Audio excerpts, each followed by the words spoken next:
اليمين أما بعد فأعوذ بالله من الشيطان الرجيم بسم الله الرحمن الرحيم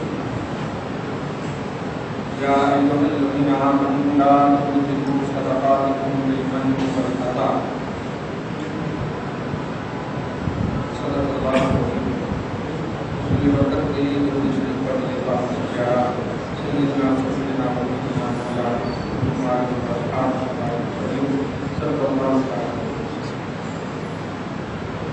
آیت نمبر 263 تک کا درس ہوتا ہے. بڑی محکم اور مفصل آیت سے ہم لوگ گزر رہے ہیں. کوئی متشابہ کوئی معمل یہ سب کا پہلو نہیں. یا ایھا الذین آمنوا لا تبطلوا صدقاتکم بالمن والأذى. اے ایمان والو، اپنے صدقات کو احسان جتا کر اور تکلیف پہنچا کر باطل نہ کرو. جن کو بھی آپ صدقہ دے رہے ہو، خیر خیرات دے رہے ہو، بال وقت بھی احسان نہ جتاؤ اور کبھی بھی موقع ملے تو احسان نہ جتاؤ. والعذاب تکلیف تو دینا ہی نہیں. کیوں؟ ایک نقطہ جو پتہ نہیں بھول جاؤں گا اور سمجھنے میں ہوگا. یا ایھا الذین آمنوا، تفسیر کبیر وغیرہ میں آپ دیکھیے گا اللہ پاک ایمان والوں کو خطاب فرماتے ہوئے کیا کرنا نہیں کرنا یہ بتا کر ایک عظیم ذہن دیا ہے کہ اعمال کا تعلق جو ہے چاہے معروف کے اعتبار سے ہو یا منہی کے ہو، یعنی کرنے کے اعتبار سے ہو یا نہ کرنے کے اعتبار سے ہو، یہ ایمان کے بعد عمل کا جو تعلق ہے وہ ایمان کے بعد. یا ایھا الذین آمنوا، اے ایمان والو، لا تبطلوا صدقاتکم، اپنے صدقات کو باطل نہ کرو. تو یہ ایمان کے بعد احکام کا پہلو ہے جو ہماری گفتگو کی کنٹینیوٹی ہے. اب مثال میں دے رہا ہے، یہ بڑا اہم ایگزامپل ہے. دیکھیے تو بڑی اہم مثال ہے. کالذی ينفق مالہ، اگر ایسا کوئی کرتا ہے یعنی ایذا دیتا ہے یا احسان جتاتا ہے تو ایسا صدقہ دینے والے کی مثال یہ ہے کہ ينفق مالہ، خرچ کرتا ہے اپنے مال کو رعاء الناس، لوگوں کو دکھانے کے لیے. یہ بات ہمیشہ کے لیے گاٹھ باندھ لیجئے اپنی زندگی میں. عمل میں ریاکاری شرک ہے، ریا شرک ہے. اب اس میں خفی اور وہ سب ہم نہیں بتائیں گے پہلے بھی. شرک ہے، دکھاوا، تکبر، یہ سب صرف اللہ تبارک تعالیٰ کی شان ہے. المتکبر اللہ پاک ہے. بندہ بڑے سے بڑا عمل کرے، جتنا بڑا عمل کرے اتنا ہی تواضع ہو اس کے لیے، اتنا ہی جھکاؤ ہونی چاہیے. جتنا بڑا عمل، چاہے وہ حج کا عمل ہو یا نماز کا عمل ہو، کوئی ہو، اتنا ہی جھکاؤ. اسی لیے اس منصب جلیل پر سب سے زیادہ فائز رسول پاک کی ذات ہے. آپ کی شان یہ ہے خود بھیک دیں، خود کہیں منگتا کا بھلا ہو. ہم تو منگتا سے دعا مانگتے ہیں نا، سائل سے دعا کی امید رکھتے ہیں، لیکن نہیں، سرکار کی یہ شان تھی کہ دیتے بھی تھے اور کہتے تھے جا تیرا بھلا ہوگا. خود بھیک دیں اور خود کہیں منگتا کا بھلا. کیوں؟ تواضع اور انکساری کی جو منزل ہے آپ اس کو ملاحظہ کیجیے، محسوس کیجیے کہ جو لوگ احسان جتاتے ہیں، چاہے وہ مالی عبادت ہے، بدنیا تو مالی عبادت کا پہلو ہے کہ صدقہ کرو تو احسان نہ جتاؤ، خیر خیرات کرو تو اذیت نہ پہنچاؤ، تکلیف نہ دو. اے دیا نہیں تیرے کو تمہیں چلا آپ کتنا دینا ہے دے دیجیے اور اس کے اندر سے نیت کر لیجیے. نہیں تو دعا کروانا کیا ہے، آپ ان کو دعا کر دیجیے اللہ تعالیٰ تیری فقیری کو دور کر دے، تیری غریبی کو دور کر دے. ایسا کر کے نکل جائے، یہ سنت ہے. ورنہ یہ اس کی طرح ہے جو اپنے مال کو خرچ کرتے ہیں رعاء الناس، لوگوں کو دکھانے کے لیے، فخر و مباحت کے لیے. تعریف کرنا ہے، حصہ 10 ساڑیاں دی، 50 ساڑیاں دیا ہے، کیا دی. اور آگے دیکھیے جو کہہ رہا اللہ، وَلَا يُؤْمِنُ بِاللَّهِ وَالْيَوْمِ الْآخِرِ، یہ وہ لوگ ہیں جو اللہ پر اور یوم آخرت پر ایمان نہیں رکھتے. اللہ پر اور یوم آخرت پر ایمان نہیں رکھتے، یہ ڈکلیئر کر دیا کہ یہ لوگ مومن نہیں. اگر آپ ہم سب فتوا دے دیں ایک ڈالے کے اللہ پاک کہہ رہا ہے کہ اگر کسی کو آپ صدقہ دیں اور احسان جتائے تو آپ اللہ اور یوم آخرت پر ایمان ہی نہیں ہے. اللہ پاک آپ کو. اور مثال دیکھیں پیش فَمَثَلُهُ كَمَثَلِ صَفْوَانٍ. ایگزامپل دیکھیں. اس شخص کی مثال، اس کی کہاوت ایسی ہے جیسے ایک چٹان ہو اور جب آپ اس کے قریب جائیں علیہ تراب، اس پر مٹی نظر آئے. تراب یعنی مٹی، ابو تراب علی کا لقب، مٹی والے. فَأَصَابَهُ وَابِلٌ، پھر ایک زوردار بارش کا جھونکا آئے اسی چٹان پر اور وہ ساری مٹیوں کو بہا لے. فَتَرَكَهُ صَلْدًا، پھر اس چٹان کو ایک دم چٹان صاف ستھرا چھوڑ کر چلی جائے وہ بارش. ابھی بھی نہیں سمجھے. چٹان، اس کے اوپر دھول، جب بارش آئے تو سارے دھول ختم، تو اب وہ باقی رہے چٹان.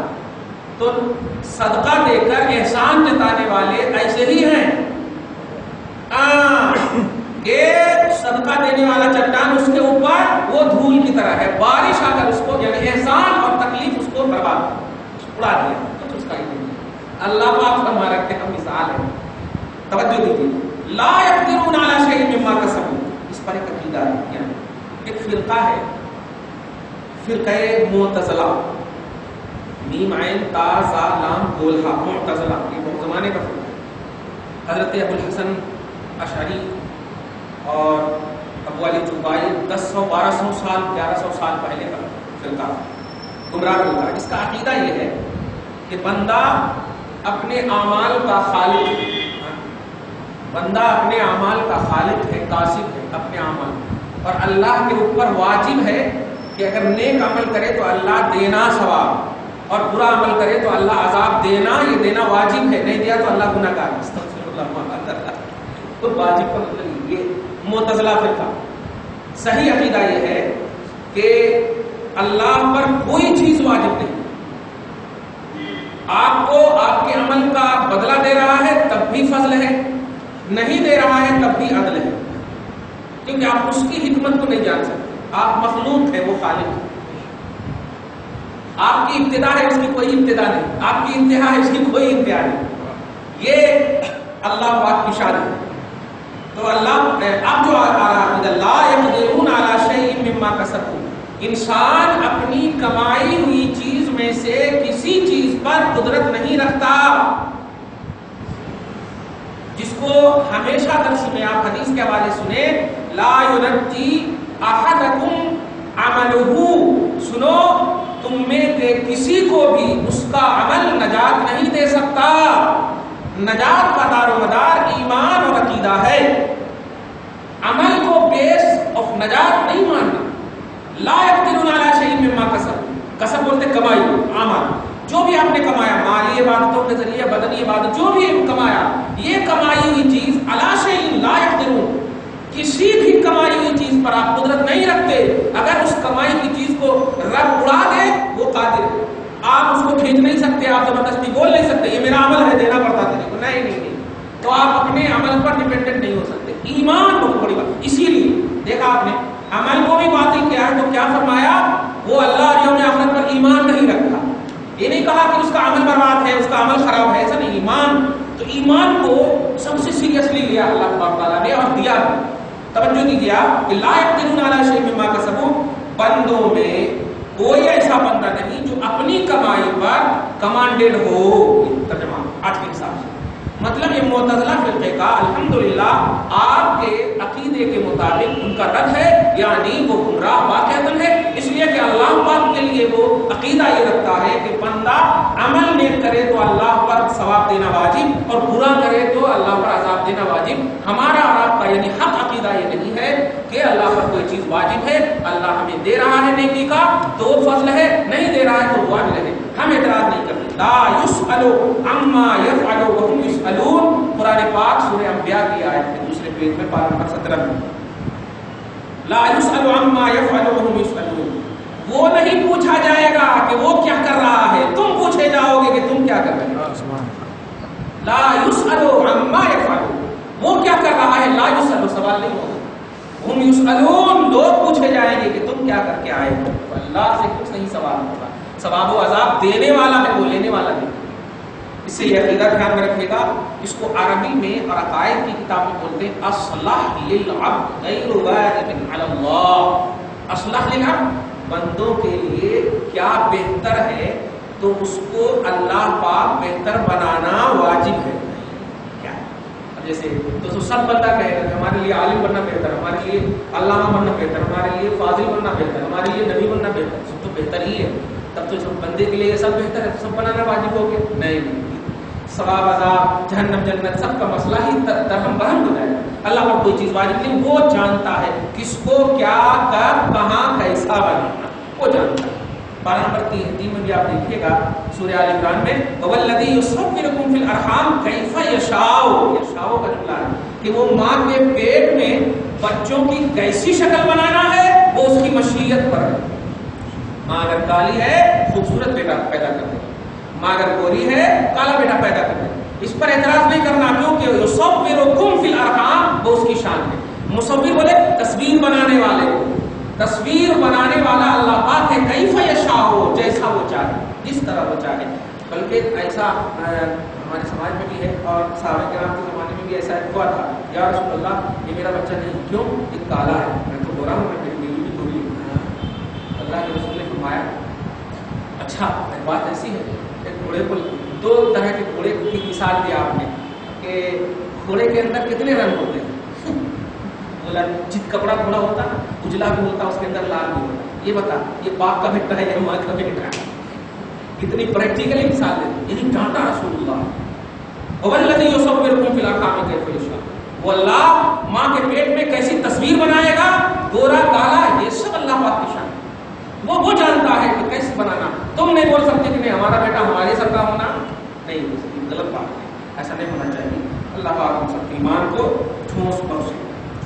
توجہ دیجیے، لا یقدرون علی شیء مما کسبوا، کہ بندہ اپنی کمائی میں سے کسی پر بھی ڈیپینڈنٹ نہیں ہو سکتا۔ واللہ لا یہدی القوم الکافرین، اور اللہ کافر لوگوں کو ہدایت نہیں دیتا۔ مطلب یہ کہ یہ احسان جتانا یہ کفر کی دلدل میں جانا ہے۔ اینڈنگ جو آیت کی اللہ پاک کر رہا ہے، اے ایمان والو صدقات کو باطل نہ کرو، احسان جتا کر تکلیف دے کر کے، اور اینڈنگ کر رہا ہے اللہ پاک کہ قوم کافر کو ہدایت نہیں دیتا۔ اس کا مطلب یہ ہوا نہیں مانو گے کفر کے دلدل میں چلو، یہ مطلب کبھی بھی 1 روپیہ 2 روپیہ 5 روپیہ جو بھی، اچھا ایک بات یہ چیز مجھے بتانا چاہتے ہو، آ گئی، کبھی بھی صدقہ خیر خیرات کیجیے، چاہے وہ واجب صدقہ ہو یا نفلی صدقہ ہو، جیسے دیتے ہیں ہمیشہ 2 جوڑ جفت دیجیے اللہ کی بات میں۔ اللہ کو جفت بہت پسند ہے، یہ بات ہمارا جفت زوج جس کو بولتے ہیں جفت پسند ہے۔ اب اگر 10 روپے ہی دینا چاہتے ہیں نا تو بول دیجیے کہ 5 کر کے لینا، ایسا 5 روپے دینا چاہتے ہیں تو 2.5 کر کے لینا، ایسا بول دیجیے آپ۔ اگر نہیں بھی ہے آپ کو تو یہ زوج کی نیت کر کے، جفت کی نیت کر کے آپ ضرور دیجیے۔ کیوں جانتے ہیں؟ وَلِمَنْ خَافَ مَقَامَ رَبِّهِ جَنَّتَانِ، تفسیر ہے جو اللہ پاک کی بارگاہ میں خوف رکھتے ہوئے حاضر ہونے پیش ہونا ہے رب کی بارگاہ میں، اس کو 2 جنت ملے گی۔ تو 2 کا عدد بہت یہ ہے، اور اس سے ایک یہ بھی عقیدہ ملتا ہے کہ آپ وحدت کے قائل ہیں، اللہ ہی ایک ہے، باقی سب ایک نہیں، ایسا اللہ ہی ایک ہے۔ تو کبھی بھی صدقہ خیر خیرات کیجیے تو 2 ضرور دیجیے، 2 روپیہ دینا ہے تو 1 کر کے دیجیے، 1 روپیہ دینا تو 8 آنا کر کے دیجیے۔ یہ واللہ لا یہدی القوم الکافرین، اللہ قوم کافر کو ہدایت نہیں دیتا۔ مطلب یہ کہ صدقہ اور خیر خیرات، احسان جتانا کفر کی ادنا، مطلب کفر کے دلدل میں پھنسنا ہے۔ کافر تو نہیں کہیں گے لیکن کفر کے دلدل میں پھنسنا ہے۔ کفر کافروں اور منافقوں کے اوصاف ہے، مومن کے یہ اوصاف نہیں ہے۔ مومن کا وصف یہ ہے خود بھیک دے اور خود کہے منتا رہے۔ آگے دیکھیے آیت نمبر 265، وَمَثَلِ الَّذِينَ يُنْفِقُونَ أَمْوَالَهُمُ ابْتِغَاءَ مَرْضَاتِ اللَّهِ، کتنی پیاری آیت ہے۔ اور ان لوگوں کی مثال، اپن کیا ترجمہ کرتا ہوں، ان مومنین خالصین مخلصین کی مثال، ایسا ترجمہ کیجیے۔ جب ایک کیٹیگری متعین ہو گئی کہ احسان جتانے والے یہ ہیں تو اب احسان نہ جتانے والے مخلص ترجمہ ہوگا۔ تو ان مخلصین کی مثال، ينفقون، جو خرچ کرتے، اموالہم، اپنے مالوں کو، ابتغاء مرضات اللہ، اللہ کی رضا چاہنے، اللہ کی رضا کے لیے۔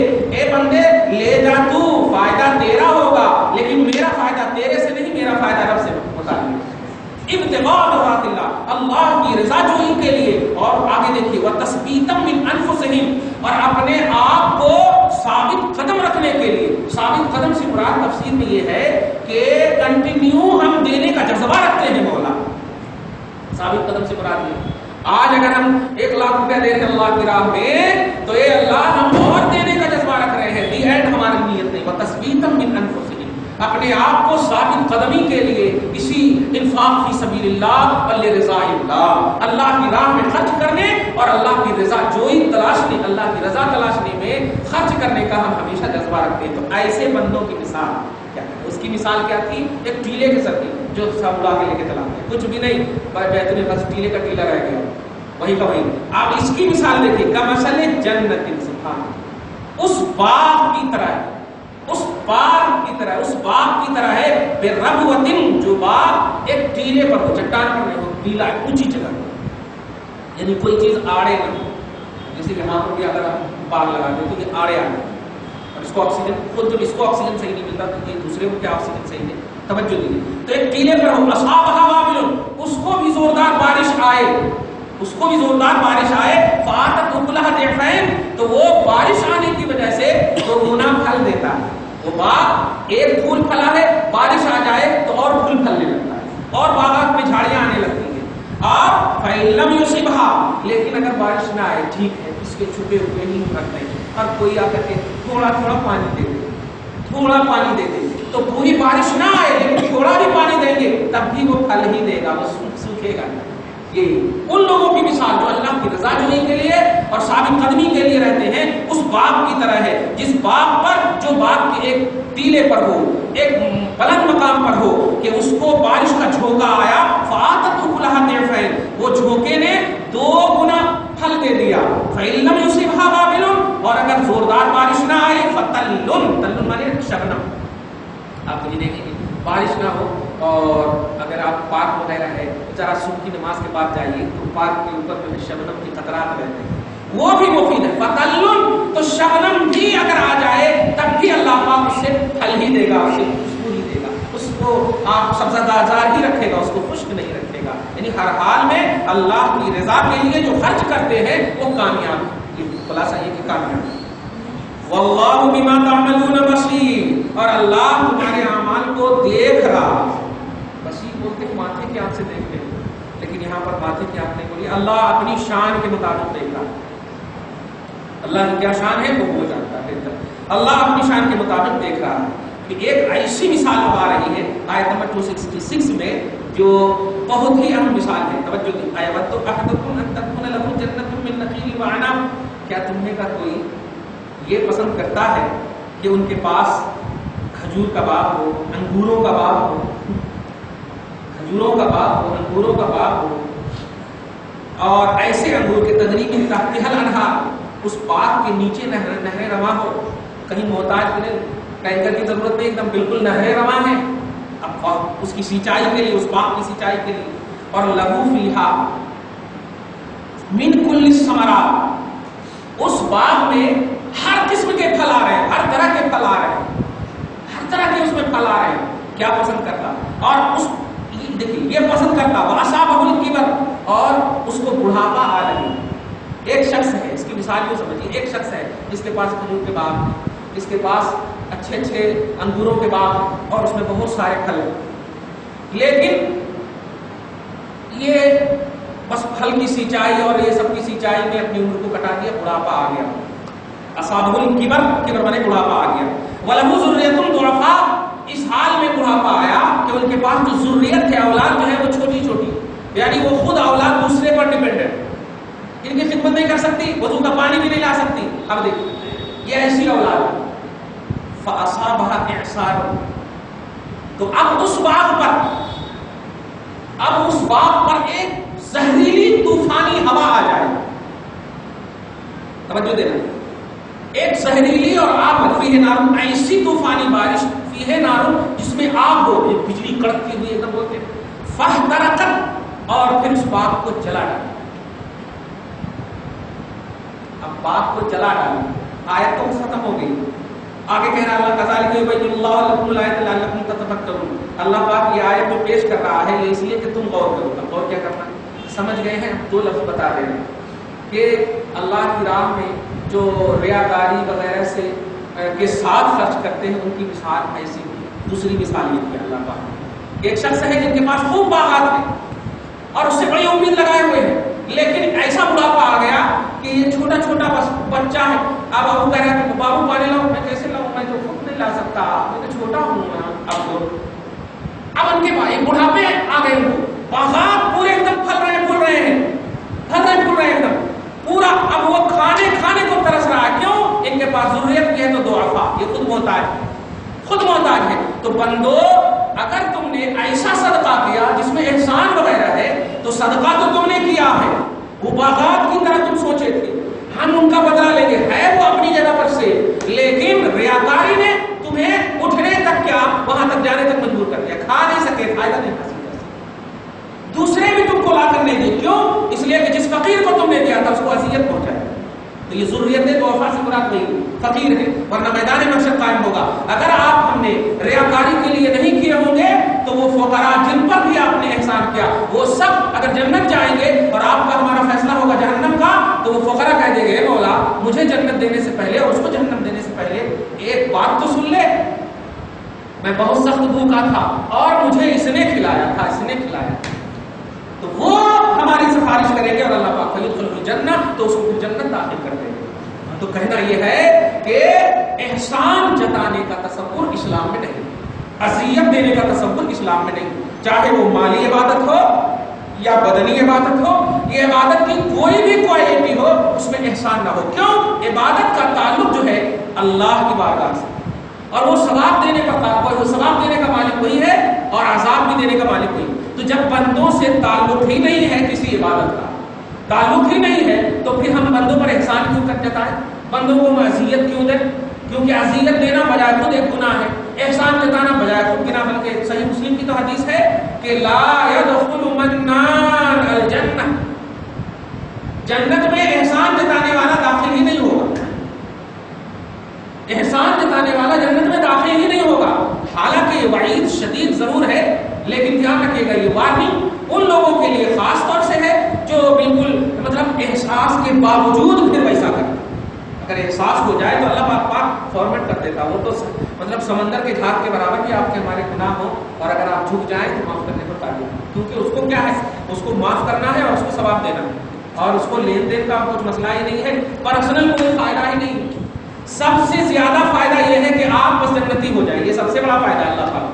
پارہ نمبر 23 کی آیت کریمہ ہے لا یرضی لعبادہ الکفر، اللہ پاک نہ بندوں سے کفران چاہتا ہے اور نہ بندوں سے کفر چاہتا ہے۔ اب یہ کفران ہے، کفر کیا بول دیا ہم نے؟ کفر یہ ہے کہ اللہ کا انکار نہ کرو، اور کفران یہ ہے کہ اللہ کی نعمت کا انکار نہ کرو۔ ٹھیک ہے، ایک وقت کا کھانا نہیں دیا تو کم سے کم جسم تو دیا، توانائی تو دی۔ بزرگوں کا ہمیشہ کا یہ قول رہا ہے کہ جب کبھی تمہیں کوئی بھی تکلیف ستائے تو اپنے نیچے والوں کو دیکھ لو، تکلیف دور ہو جائے، اور جب تمہیں زیادہ پیسہ آ جائے تو اپنے اوپر والے کو دیکھ لو، حیثیت سمجھ میں آ جائے کہ نہیں تم سے بڑے کو بھی میں نے رکھا ہے۔ تو چھوٹے اگر تم مطلب ایک سلیبس سے زندگی کاٹنا چاہتے ہو تو معاملات میں، معاملات دنیا میں اپنے نیچے کو نہیں اپنے اوپر کو دیکھو، اور معاملات دینی میں اپنے نیچے کو دیکھو تو کامیاب ہو جاؤ گے۔ حضرت امام احمد بن حنبل ایک شخص نے ان کو دعوت دی، اور دعوت اس شرط پر دی کہ حضرت دعوت نہیں کھاتے، بولے ایک شرط ہے۔ شرط کیا ہے؟ حضرت آپ کی سب ساری شرطیں منظور ہیں۔ کہا کہ شرط یہ ہے کہ میں جہاں بیٹھ کر کھاؤں گا وہاں دے۔ وہ سوچ رہے تھے کہ 5 اسٹار میں کھائیں گے، اچھی جگہ پہ بیٹھ کے کھائیں گے۔ اب ظاہر امام بڑے امام ہیں، ان کی دعا قبول ہوتی، سب مشہور تھے ایک دم، فنا فی اللہ مجدد تھے۔ کہا ٹھیک ہے۔ انہوں نے جب سب بیٹھ گئے تو اب حضرت کا انتظار کر رہے تھے، اب وہ بیٹھے ہوئے چپل کے اوپر، جتنے بھی بڑے بڑے لوگ چپل کھولے تھے نا وہاں پر وہ بیٹھ گئے۔ جیسے ہی وہ آ کر بولے چلیے حضرت، کہاں چلو؟ میں نے تو کہا تھا کہ میں جہاں بیٹھوں گا وہیں کھاؤں گا، میں یہاں بیٹھا ہوں۔ کہا میری شرط اگر مانا اور تم نے کہا تھا مانوں گا، میں یہیں بیٹھ کر کھاؤں گا، تو آپ وجہ بتا دیجیے۔ تو آپ نے فرمایا میں نے تم کو دیکھا کہ بڑے بڑے ٹائے پائے بڑے بڑے لوگ آ رہے تھے تو تم کو بڑے رسپیکٹ دے رہے، کیا شان اس کو حاصل ہے دین میں، اور فقیر کو تم نگلیکٹ کر رہے تھے، محتاج کو تم نگلیکٹ کر رہے تھے۔ رسول کی حدیث تم نے نہیں سنا؟ اب وہاں پر فرماتے ہیں کہ سنو، شر الطعام یدعى له الاغنیاء ویترک له الفقراء، سب سے بدترین